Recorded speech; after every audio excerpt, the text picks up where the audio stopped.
Do you know how to win an offer in the 2022 real estate market here in Florida? We're going to tell you a few tricks of the trade. So, number one, are you paying cash or are you financing? Number two is, are you willing to waive an appraisal or pay an appraisal gap? Number three, are you going to do an inspection? And number four, are you going to let the seller stay there for a month, maybe two?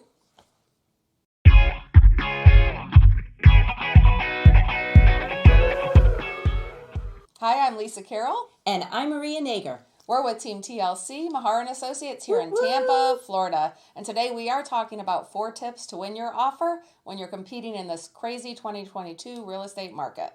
Number 1 is, are you going to pay cash or finance?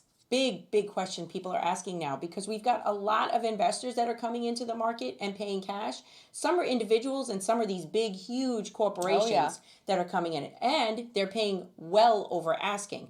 So when we're making an offer, we need to be extremely competitive, and we need to make the offer as best appealing to the seller, right? So that's number 1. Yep. So of course, cash is king, kind of, to some degree, but there are some sellers that will look at a financed offer just as strongly as a cash offer if the financed offer gives them better terms overall. Yeah, they or look a at higher net. They do look at the whole picture. It's not always just the price. It's also, because a lot of times people are paying cash, figure, well, because I'm paying cash, I'm just going to, give them $20,000 over asking. Where somebody financing may be willing to do, what, $40,000, $50,000, $60,000 over asking. Yes, we're seeing like 10% over asking on a lot of prices. So if a house is $500,000, a lot of the offers might be in the $550,000 range. Right. So cash versus finance. If you have the ability to pay cash, do it. Yeah, but now that brings us to our second point. So if you are financing and you're going to pay well above the asking price, are you also willing then to waive the appraisal or pay an appraisal gap? So the difference, right? The lender is still going to do an appraisal no matter what, because they're going to cover themselves.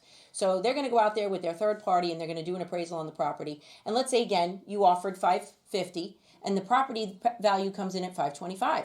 Your buyer, are they willing to pay that $25,000 out of pocket above and beyond their down payment and closing cost?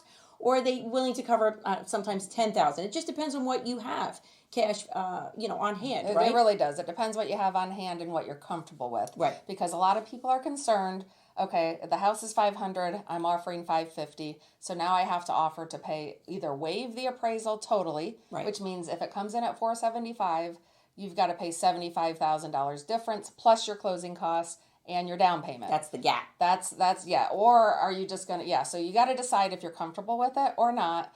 And if you are, it's well worth doing, because our prices are just keep on going up. And a lot of people that haven't done it or didn't win their offer the first time, and now it's 3 months later and they've made 10 other offers.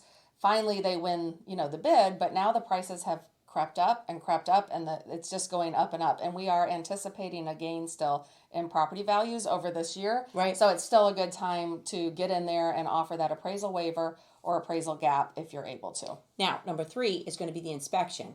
That's really going to depend on the condition of the home and the age of the home that you're purchasing. And again, it's what you feel comfortable with. If the roof has been replaced and the AC has been replaced recently, or again, it's only a 3-year-old home, you might say, oh, you know what, it's well maintained, looks like it's been taken care of, they're the original owners, we're willing to waive the inspection. Sometimes, though, if the home is older, you may still need to do an inspection, because you have to do your 4-point, your wind mitt, in order to get your insurance credits. It's required. So you have to have those inspections if it's an older home. Right. So you can't waive those. But so we do a short period. Yeah, waiving your inspection or making the inspection period as short as possible. We have inspectors on call, so you can get an inspector out there within 2 or 3 days. Mm-hmm. That makes your offer more appealing to the seller, because it's one less reason that they could lose the contract. Exactly. And now the other thing that's kind of like a little caveat that we like to throw in once in a while is we always want to call the listing agent and find out what is the seller's needs. Are they moving out of state? Are they buying a new construction home that needs to be completed? Or do they already have a contract on another home? Because then we might like to offer a post-occupancy closing, is what we call it, where we allow the seller to stay there up to a certain amount of time. Now, if they're financing, typically they can only stay up to 60 days, because you as the purchaser have to take possession of the home within 60 days. But if it's a cash deal, sometimes we can work something else out. However, a lot of times we like to negotiate where the seller stays for free.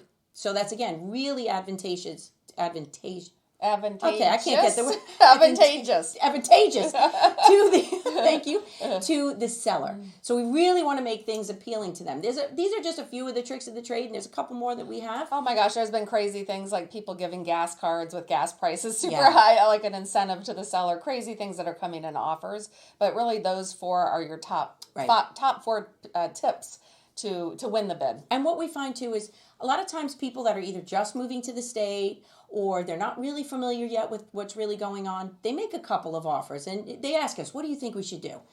And we say, well, this is, in my opinion, this is what I would recommend. And they may not really feel comfortable with that. And that's okay.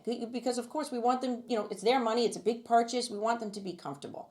So they may not listen to us initially, but then later on, when they find out that that home sold, and for another $10,000, if they had gone up, they could have won it. They could have had the bid. Then yeah. they say to us, oh, I wish I had listened to you in the first time. I'm going to do that next time. So it takes a couple of tries sometimes, and we may also be up against, we've seen situations where we're up against 35, 40, 45 50. Offers. It just depends. It doesn't matter if the house is $300,000 or $1 million. It's really competitive and challenging. So when you're making the offer, you have to make the best offer you can, because sometimes we got one shot. Yeah. We don't have, they'll come back and counter offer. That's what they used to do.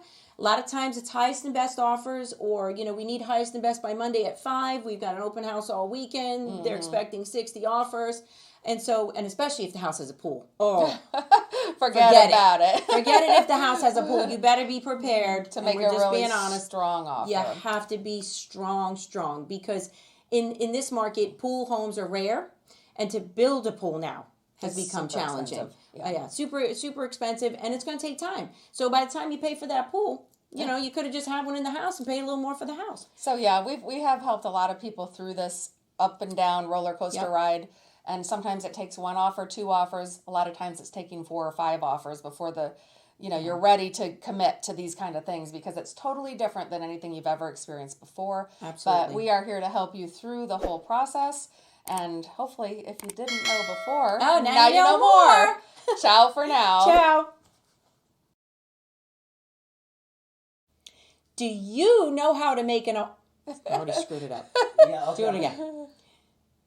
Do you know how to win an offer in the 2022 Florida real estate market?